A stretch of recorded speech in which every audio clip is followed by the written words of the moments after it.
அனைவருக்கும் வணக்கம். அண்ணா எல்லாரும் எப்படி இருக்கீங்கண்ணா? நல்லா இருக்கேன் குரு. நீங்க எப்படி இருக்கீங்க? நல்லா இருக்கேன் தம்பி.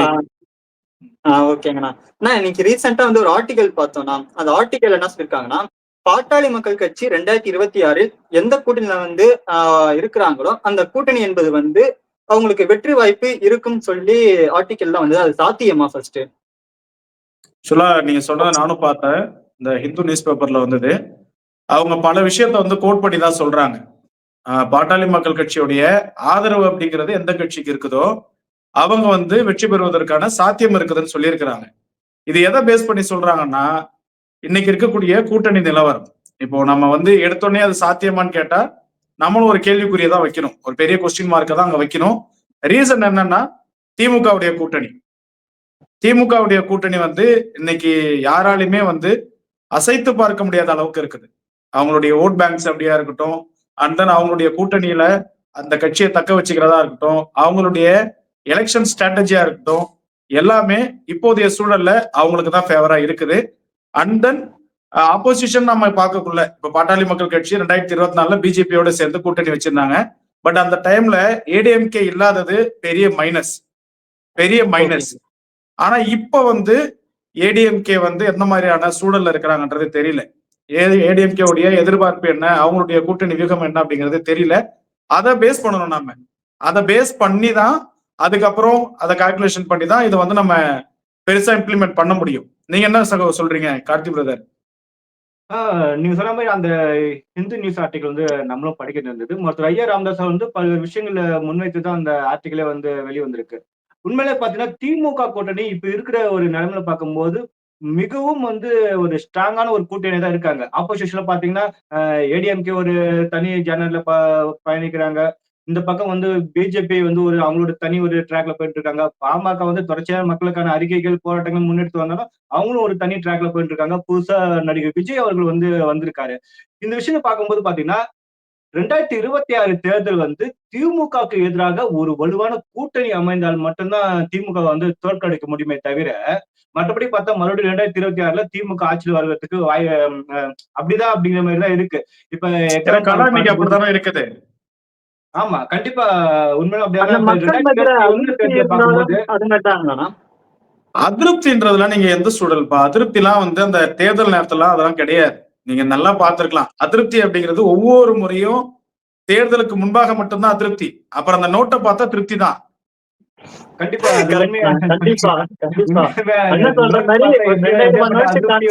திருப்தியா மாறும். அது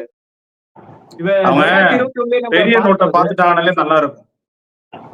2021 பார்த்த அந்த திமுக கூட்டணி ஏடிஎம்கே கூட்டணி அப்படி அமையும் போது பாத்தீங்கன்னா வெறும் 3% ஓட்டு டிஃபரெண்ட் தான் இருந்தது. அதாவது 13 லட்சம் ஓட்டு டிஃபரெண்ட் தான் திமுக வெற்றி கூட்டணிக்கும் அதிமுக கூட்டணிக்கும் இந்த டிஃபரெண்ட்.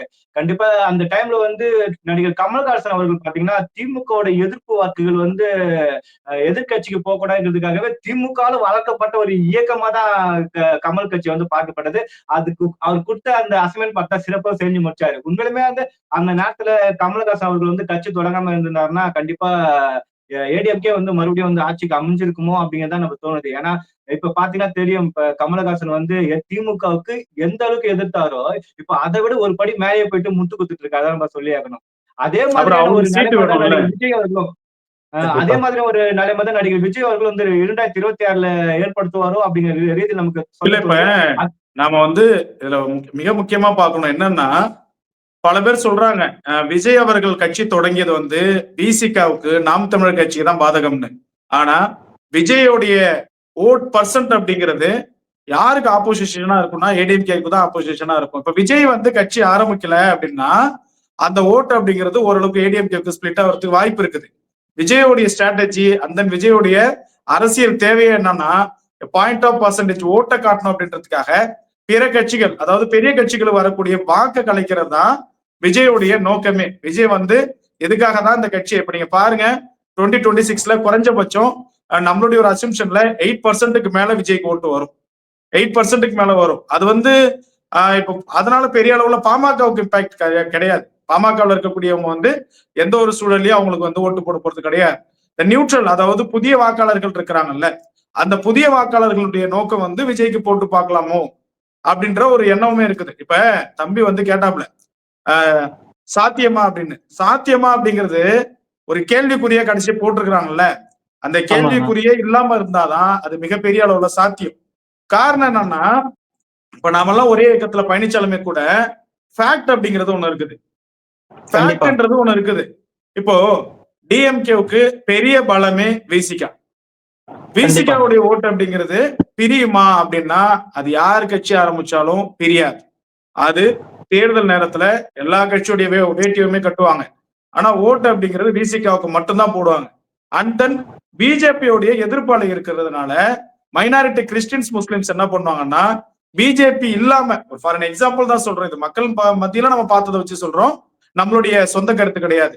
பிஜேபி இல்லாத அதிமுக, பாமக, இதர பிற கட்சிகளுடைய கூட்டணி அப்படின்னா மைனாரிட்டிஸ் ஓட்டு அப்படிங்கிறது நமக்கு வந்துடும். சோ பிஜேபி இருந்தாங்க அப்படின்னா அந்த மைனாரிட்டி ஓட்டு அப்படிங்கிறது சாலிடா யாருக்கு போகும்னா, மைனாரிட்டியில ரெண்டா ஸ்பிளிட் ஆகும். ஒன்னே திமுகவுக்கும் போகும், அதுல ஒரு 3 to 4% வந்து விஜய்க்கு போறதுக்கான வாய்ப்பு இருக்குது. இப்ப இந்த மாதிரியான சூழல்ல இது வந்து எந்த அளவுக்கு ஒரு கடினமான ஒரு தேர்தலா இருக்கும் அப்படிங்கறத முக்கியமா நம்ம பார்க்கணும். இல்ல அது மட்டும் இல்லாம இன்னொரு விஷயமா சொல்ல தோணுது. இப்ப 2026 தேர்தல் வந்து விஜய் தனித்து நிற்பாரா அப்படிங்கிற கேள்வியை வந்து மிகப்பெரிய ஒரு கேள்வியா தான் வைக்கப்படுகிறது. ஆனா சமீபத்தில் வந்து பிரசாந்த் கிஷோர் வந்து ஒரு பேட்டியில் சொல்றாரு, இது மாதிரி வந்து விஜய் 2026ல தனித்து தான் போட்டியிடுவாருன்ட்டு. உடனடியா மறாத நாளே பாத்தீங்கன்னா புஷி ஆனந்த் கிட்ட இருந்து ஒரு அறிக்கை ஒண்ணு வெளியே வருது. என்னன்னா, எங்களோட கட்சி சார்பா சொல்ற அதிகாரப்பூர்வ யாரு செய்தி தொடர்பு நியமிச்சிருக்குமோ அவர்கள் சொல்றது மட்டும்தான் கட்சி சார்ந்த நியூஸை தவிர வெளியாட்கள் சொல்வது வந்து எவ்விதமான நியூஸை வந்து மறுக்கிறாரு. ஆமா, அவரும் ஒரு கூட்டணி. ஏன்னா விஜயோட மனநிலை பாத்தீங்கன்னா எப்படி இருக்குன்னா, நம்ம ஓட் பெர்சன்டேஜ் நிரூபிச்சு என்ன பிரயோஜனம்? ஆந்திராவில வந்து இருக்கிற மாதிரி சந்திரபாபு நாயுடும் பவன் கல்யாணும் சேர்ந்து எப்படி ஒரு ஆட்சியை பிடிச்சாங்களோ அது மாதிரி நானும் வந்து ஒரு 25 எம்எல்ஏ 30 எம்எல்ஏ வச்சுக்கிட்டு தமிழ்நாட்டு ஒரு பவர்ஃபுல்லான ஒரு அரசியல் கட்சி தலைவர் வரலாமோ அப்படிங்கிற எண்ணமும் வந்து விஜய்க்கு இருக்கு அப்படிங்கிற மாதிரி வந்து ஒரு நியூஸ்ல வந்துட்டு தான் இருக்கு. இல்ல இப்ப நீங்க சொன்னதை வச்சு நம்ம ஓரளவு ஒரு கால்குலேட் பண்ணக்குள்ள, அதாவது விஜய் அவர்கள் வந்து அந்த தனித்து போட்டி அப்படின்ற ஒரு சூழலை கைவிட்டுட்டு கூட்டணி அப்படின்ற பட்சத்துல இதுவும் வந்து ஒரு கற்பனை தான். பாமக, அதிமுக, விஜய் அவர்கள், இன்னும் இதர பிற டிடிவி அவர்கள் போன்றவர்கள் எல்லாமே ஒருங்கிணைத்து இந்த தேர்தலை சந்திச்சாங்கன்னா நீங்க சாத்தியமான்னு கேட்ட கேள்வியே கேட்க தேவையில்ல, நிச்சயமா ஒரு பெரிய டஃப் கொடுக்கும். ஏன்னா இப்ப அவங்களுக்கு இருக்கக்கூடிய பலம், திமுகவுக்கு இருக்கக்கூடிய பலம் எதுன்னா விசிகாவும் அண்ட் தென் இஸ்லாமியர்கள் மைனாரிட்டிஸ் ஓட்டு தான்.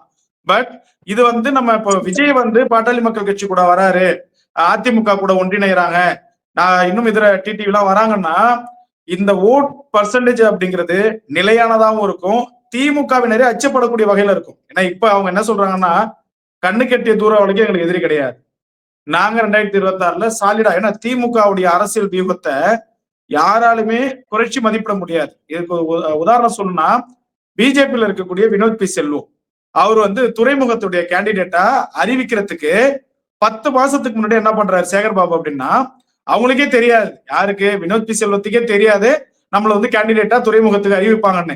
ஆனா இதை எப்படியோ தெரிஞ்சுக்கிட்ட 10 மாசத்துக்கு முன்னாடியே சேகர் பாபு என்ன பண்றாருன்னா, அதே கான்ஸ்டிடியூஷன்ல அதே தொகுதியில வினோத் பி செல்வம் அப்படின்ற ஒரு நபரையே உருவாக்குறாரு. தேடி கண்டுபிடிச்சு அந்த மாதிரியான இனிஷியல் பர்சன் யாரு இருக்கிறாங்கன்னு அவங்கள கெசட்குள்ள கொண்டு வந்து துறைமுகத்துடைய எலெக்ஷன் வரக்குள்ள வினோத் பி செல்வம் போயிட்டு, அதாவது பிஜேபியோட வினோத் பி செல்வம் போயிட்டு மனு தாக்கல் பண்றாரு. அடுத்த 10 நிமிஷத்துல ஆப்போசிட் கேண்டிடேட்டா இன்னொரு கட்சி, அதாவது திமுக சார்பா வினோத் பி செல்வன்ற கேண்டிடேட்டை கொண்டு போய் நிறுத்த வைக்கிறாங்க. இந்த அளவுக்கு திமுக அரசியல் இருக்கும். என்னப்பா நீங்க சொல்றது பிஹெச்டியே முடிச்சிருப்பாங்க போலியா இதுல? அவங்களுடைய கள ஆய்வு, அவங்களுடைய தகவல், அவங்களுடைய செயல் எல்லாமே இந்த அளவுக்கு இருக்குது. அப்ப 2026ல ஆட்சியை மீண்டும் பிடிக்கணும். கடந்த 10 வருடமா அவங்க இருந்துட்டாங்க, நாம 10 வருடத்துக்கு மேல இருக்கணும்னு சொல்லிட்டு அவங்களுடைய செயல்பாடு, நம்ம வந்து திமுகவினரை தேர்தல் நேரத்திலயோ தேர்தலுடைய செயல்லையோ குறை சொல்லிடவே முடியாது, அந்த அளவுக்கு செயல்படுறாங்க. ஆனா ஆப்போசிட்ல எடப்பாடி பழனிசாமி அவர்கள் இன்னும் வந்து என்ன மாதிரியான நிலைப்பாடுல இருக்கான்றது சொல்ல மாட்டாங்கிறாங்க. ஒரு பக்கம் பாமக எடப்பாடி கூட கூட்டணி போகும்னு சொல்லிட்டு சிலர் சொல்றாங்க. இந்தாண்ட பக்கம் பார்த்தோம் அப்படின்னா, இப்ப அண்மையில கூட ஒரு அமைச்சர் செல்லூர் ராஜ் ஒரு பாமக மீதான விமர்சனத்தை வைக்கிறாரு. அப்ப நீங்க வந்து பாமகவை அரவணைக்கணும், ஒருங்கிணைக்கணும்னா நீங்க என்ன பண்ணணும், இப்போதுல இருந்தே அதுக்கான நடவடிக்கை எடுக்கணும். அதை விட்டுட்டு ஒரு பக்கம் இவங்க பேசுறதும் ஒரு பக்கம் அவங்க ஆப்போசிட்டா பேசுறதும் நாளைக்கு கூட்டணி இணைவுன்ற போது ஒரு எதிர்மறையான விமர்சனங்கள் வந்து நமக்கு எதிர்ப்பு அமையறதுக்கு இருக்கு. கண்டிப்பாண்ணா. அது மட்டும் இல்லாம இப்போ ரீசெண்டா சட்டமன்றத்துல வேல்முருகன் அவர்கள் செய்த அந்த செயலும் வந்து திமுக கூட்டணி பிளவு ஏற்படுத்துகிறதா? அதுல ஏதாச்சும் பாதிப்பு வருமா? கூட்டணியில இருந்தாலும் ஒண்ணுதான், இல்லனாலும் ஒண்ணுதான்ப்பா. பிளவுலாம் அவருக்கு ஏற்படுத்தும். அவருக்கிட்ட அவருக்குள்ள வேணா அவருக்கு பிளவு ஏற்படுத்தும். இல்ல இப்ப வேல்முருகன் செய்வது என்னன்னா, நமக்கு இப்படிதான் தோணுது. 2026ல எப்படியாவது ஒரு எம்எல்ஏ சீட்டு வாங்கிடலாமா? வாங்கிடணும். திமுக கூட்டணியை விட்டு திருமாவளவன் அவர்கள் வெளிப்படையா பேசுறாரு. பல்வேறு குட்டி காரணம்லாம் வச்சுன்னு இருக்காரு. வேற ஒண்ணுமே இல்ல. 2026ல வேல்முருகன் வந்து மறுபடியும் ஒரு அவரை சீட்டு தன்னுடைய வாங்கிடலாம் இருப்பு நிரூபிக்கணும்னு காட்டுறாரு. அவ்வளவுதான். கண்டிப்பாண்ணா. ஆனா நம்ம அவரும் ஏகேடிக்கு அவரை கொண்டு வந்துட்டாங்க. அதான் சகோ, அவர்லாம் வந்து ஒரு இம்பாக்ட் எல்லாம் ஏற்படுத்த முடியாது. அவருடைய சொந்த தொகுதியிலேயே திருமாவளவன் அவருடைய ஆதரவு வந்ததோடு தான் ஜெயிச்சார். இல்லைன்னா ஒண்ணுமே பண்ண முடியாது. அவர் வந்து தன்னை ஒரு ஸ்ட்ராங் லீடரா வந்து வெளியில ஒரு பிம்பத்தை உருவாக்கணும் அப்படின்றதுக்காக அங்க போயிட்டு சட்டமன்றத்துல கத்துற. ஏன் இவ்வளவு பேசுறாருல, இவ்வளவு பேசக்கூடிய நபர் எனக்கு இந்த கூட்டணி வேணா ஒண்ணு வேணான்ட்டு சட்டமன்றத்துல இருந்து வெளில வந்ததே பிரஸ் மீட் கொடுத்துருக்கணும். என்ன சார் சொல்றீங்க? அவர் சொல்ற விதத்தை நான் பார்த்தேனா, அதாவது முதலமைச்சரே கூட்டணில இருந்து போன்னு சொன்னா நான் இன்னைக்கே கூட போயிருவேன் அப்படின்னு கூட சொல்றாரு தவிர தானா முன் வர. இது அப்புறம் வேற மாதிரி போயிடும். சரிங்கண்ணா. இல்ல சரி வேணாம் விடுங்க. அது என்ன முதலமைச்சரே? ஏன் நீங்க போவோம் இல்ல? நீ அதிக பிரசித்தனமா நடந்துக்கிறேன்னு சொல்றாருல்ல வேல்முருகன், நீங்க அதிக பிரசித்தனமா நடந்துக்கிறேன்னு சொல்றாரு ஓப்பனா. ஏன் நீங்க தேவை நினைச்சுதான் ஒரு வாயாங்க அமைதியா உட்காந்துருக்கிறது? ஏன் இப்ப திமுக சார்ந்து இருக்கக்கூடிய அமைச்சர்கள் எம்எல்ஏக்கள் எல்லாம் அந்த கத்து கத்துறாங்க. உங்க மேல மரியாதை இருக்குதுன்னா நீங்க என்ன பண்ணிருக்கணும்னா அமைதியா இருந்துட்டு வெளில வந்து கூட நீங்க பேசிருக்கலாம். சட்டமன்றம் அசம்பிளில எல்லாமே இப்ப லைவ்ல போயிட்டு இருக்குது. வேல்முருகன் கட்சிக்காரன் காரி துப்புறான். நம்மள்ட்ட வீடியோ ஆதாரம் இருக்கு. வீடியோ ஆதாரம் இருக்கு. ஒருத்தர் சொன்ன நாம இருக்கா, வேல்முருகன் அவர் ஒரு ஆளே கிடையாதுன்னு ஒரு வீடியோ பாத்தீங்களா? கண்டிப்பாண்ணா. சரிங்கண்ணா. இப்போ இந்த நம்ம அடுத்து வருவோம். பாமகவோட ஓட் பேங்கிங் வந்து இதனால எந்த பாதிப்பும் வராதா? இப்போ திடீர்னு வந்து நீங்க இப்ப சொன்னீங்கண்ணா, இப்ப வந்து திடீர்னு வந்து ஏடிஎம்கே கூட வந்து கூட்டணி வைத்தால் அதனால வந்து கட்சி வந்து சில பிரச்சனைகள் சந்திக்கும். அதனால வந்து ஓட் பேங்கிங்க்கு பாதிப்பு வருமா? இல்ல. பாமகவோட ஓட் பேங்க்ல வந்து ஏதாவது ஒரு மாற்று வருமானம் கண்டிப்பா அது வந்து வாய்ப்பு இல்லைன்னு சொல்லியாலும் பாமக சார்ந்தவர்கள் நிறைய பேர் பார்த்தீங்கன்னா, ஆனா இப்ப வந்து ஒரு தெளிவு இருக்கு. கூட்டம் விஜய் கட்சிக்காரர்களே சொல்ற ஒரு விஷயம் என்ன பாத்தீங்கன்னா, விஜய் தனியா கட்சி ஆரம்பிச்சு தனியா தேர்தலில் நின்னாருன்னா கண்டிப்பா அவராலையும் வெற்றி பெற முடியுமா? அதாவது விஜயாலே வந்து வெற்றி பெற முடியுமான்னு பார்த்தா அது மிகப்பெரிய அளவுல சந்தேகமா தான் இருக்கு. அப்படி அவர்களே அப்படி நினைக்கும் போது பாமகவோட நிர்வாகிகளும் சரி, கட்சி தொண்டரும் சரி, அவர்களும் வந்து ஒரு தெளிவான இருக்காங்க. ஒரு வலிமையான கூட்டணி அமைஞ்சா மட்டும் தான் 2026ல மினிமம் நமக்கு வந்து ஒரு 15 எம்எல்ஏ வச்சு கிடைப்பதற்கான வாய்ப்புகள் இருக்கு அப்படிங்கிற ரீதியில வந்து அவர்களும் தெளிவா தான் இருக்காங்க. அதனால கூட்டணிங்கிறது 2026ல ஒரு மிகப்பெரிய அளவுல ஒரு முக்கியமானதான் பார்க்கப்படுகிறது. ஒருவேளை அதிமுக, பாமக, விஜய் கட்சிகள்லாம் ஒண்ணு சேர்ந்து கூட்டணி அமைச்சாங்கன்னா கண்டிப்பா திமுக கூட்டணிக்கு மிகப்பெரிய ஒரு டஃப் கொடுக்க வேண்டிய இதுவா இருக்கும். ஏன்னா 2016ல நம்ம பார்த்தோம். 5 கட்சி, அதாவது விஜயகாந்த் கட்சி, அதுக்கப்புறம் வந்து 2 கம்யூனிஸ்டுகள், விசிக, இவங்க 5 பேருமே சேர்ந்து பாமகவோட ஓட் பேங்க் வந்து பீட் பண்ண முடியல. அதே நிலைமையில தான் விசிக இன்னமும் இருக்குன்னு சொல்லி அவரோட ஓட் பேங்க் சற்றுனா கொஞ்சம் அதிகமா இருக்கலாமே தவிர கம்மியா இருக்காது. அதுவும் விஜயோட வருகையும் பார்த்தானா கண்டிப்பா விசிகாவுக்கு ஒரு மிகப்பெரிய தடியா கூட இருக்கலாம். இப்படி பார்க்கும்போது திமுக இருக்கிற ஒரு 4 கட்சியோட ஓட் பேங்கை விட பாமகவோட ஓட் பேங்க் அதிகம். அப்படிங்கும்போது எதிர்கட்சியில ஒரு வலிமையான ஒரு கூட்டணி அமைஞ்சாங்கன்னா கண்டிப்பா 2026ல திமுக வீட்டுக்கு அனுப்புறதுல எவ்விதமான ஒரு சந்தேகமும் இல்லைன்னு நம்ம சொல்லி. இல்ல நீங்க சொன்ன கருத்து ஓகே சகோ. இன்னொன்னு தப்பி குரு, நீங்க கேட்டீங்கல்ல பாமகவுடைய ஓட் பேங்க் அதாவது இம்பாக்ட் ஆகுமான்னு சொல்லிட்டு. பாட்டாளி மக்கள் கட்சியோட ஓட் பேங்க் அப்படிங்கிறது எந்த கட்சி கூட கூட்டணிக்கு போனாலும் இம்பாக்ட் ஆகாது. நீங்க 2024ல ஓப்பனா சொல்லணும்னா பிஜேபி அந்த பிஎம்கே உடைய அலைன்ஸ் அப்படிங்கிறது பலருக்குமே பிடிக்கல. பாதி பேருக்கு பிடிக்கல. ஆனா திரு அன்புமணி ராமதாஸ் என்ன சொன்னாங்க, இது சட்டமன்ற தேர்தல் கிடையாது, நாடாளுமன்ற தேர்தல், இது மத்திய அமைச்சரை அதாவது நம்மளுடைய பிரைம் மினிஸ்டர் வந்து தேர்ந்தெடுக்கக்கூடிய தேர்தல், சோ நம்ம வந்து அதனாலதான் ஆதரவு கொடுத்தோம்னாங்க.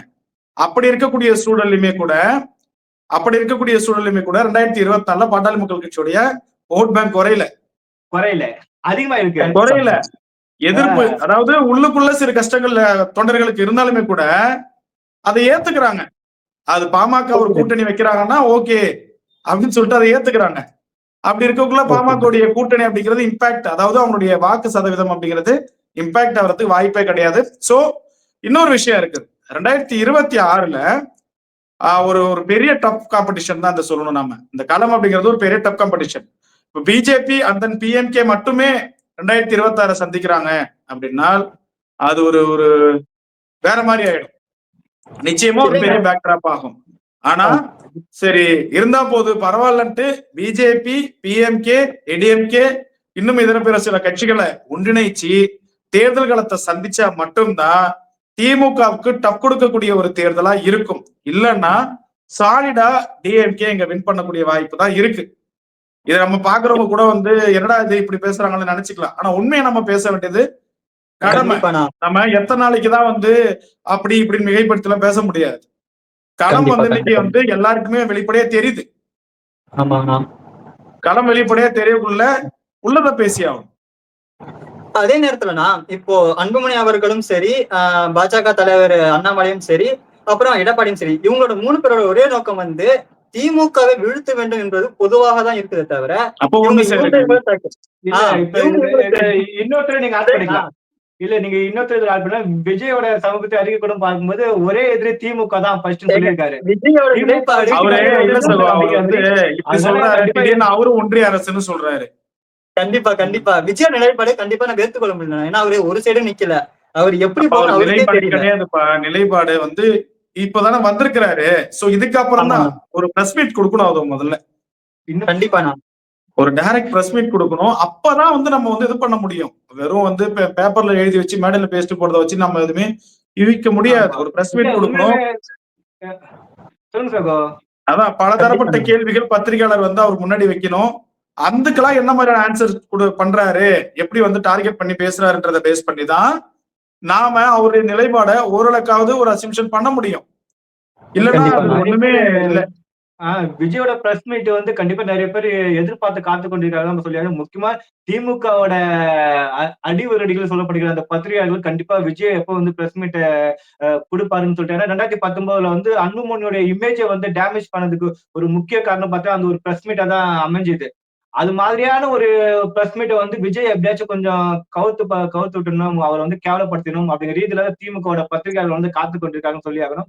கண்டிப்பா அந்த பிரஸ் மீட் எப்ப நடக்கும்னு சொல்லிட்டு நம்மளும் பார்த்துதான் இருக்கோம். இப்ப அண்ணன் சொன்னது ஞாபகம் வந்தது. இந்த மீடியா சப்போர்ட் என்பது முழுக்க முழுக்க திமுகவை சார்ந்தே தான் இருக்கிறது தவிர இந்த நிடைநிலை அதெல்லாம் எதுவுமே பார்க்க மாட்டாங்க. கண்டிப்பா பணம் கொடுக்கணும் மீடியாவுக்கு. ரீசெண்டா பார்த்தோம் ஒரு மனசாட்சி அதெல்லாம் கிடையாது. பணம் கொடுக்கணும்ப்பா. அவங்க வேலை செய்யறாங்க, அவங்களுக்கு சேலரி கொடுக்கணும். பணம் கொடுத்தா சப்போர்ட் பண்ணுவாங்க. தப்பு செஞ்சாலுமாண்ணா அதான் பணம் தான். சின்ன ஒரு ரைட்டப் ஒண்ணு பாக்க இருந்தது. பத்திரிகை அதாவது தமிழ்ல இருக்கிற அனைத்து ஊடகங்களும் பாத்தீங்கன்னா மெயின் ஸ்ட்ரீம் மீடியா எல்லாம் பாத்தீங்கன்னா ஒருத்தரோட கண்ட்ரோல்ல தான் இயங்குது. அப்புறம் சின்ன சின்ன யூடியூப் சேனல் கூட மாசம் 2 கோடி செலவு பண்றாங்க அப்படிங்கிற ரீதியில திமுக 2026 தேர்தல் ஒரு 2 வருஷத்துக்கு முன்னாடியே ஆரம்பிச்சுட்டாங்க அப்படிங்கிற மாதிரி எல்லாம். இப்ப நீங்க சொன்னீங்கல்ல இடையில கோடியா செலவு பண்றாங்கன்னு. அதனாலதான் அவங்க திமுகவுக்கு ஆதரவா இருக்கிறாங்க. அவங்க செலவு பண்றாங்கல்ல, அதாவது ஊதியம் பெறக்கூடியவங்க உண்மையா இருக்கணும். அவங்க ஊதியம் ஊடகங்கள் ஊதியம் பெறுது உண்மையா இருக்கிறாங்க. இதுல தப்பு கிடையாது. இப்ப அதே மாதிரி இப்ப அதிமுக ஒரு குறிப்பிட்ட கோடியை இறக்க சொல்லுங்க, இன்னும் சில கட்சியெல்லாம் ஒரு லட்சத்தையாவது இறக்க சொல்லுங்க, உண்மையா இருப்பாங்க.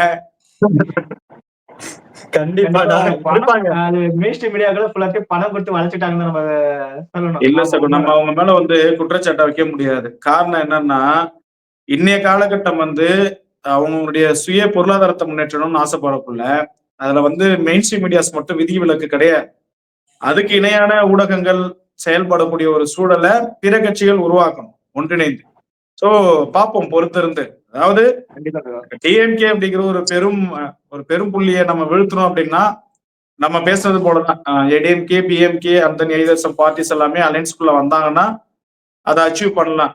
இல்லைன்னா இன்னும் போராடிக்கிட்டே தான் இருக்கும். இதுதான் கண்டிப்பா.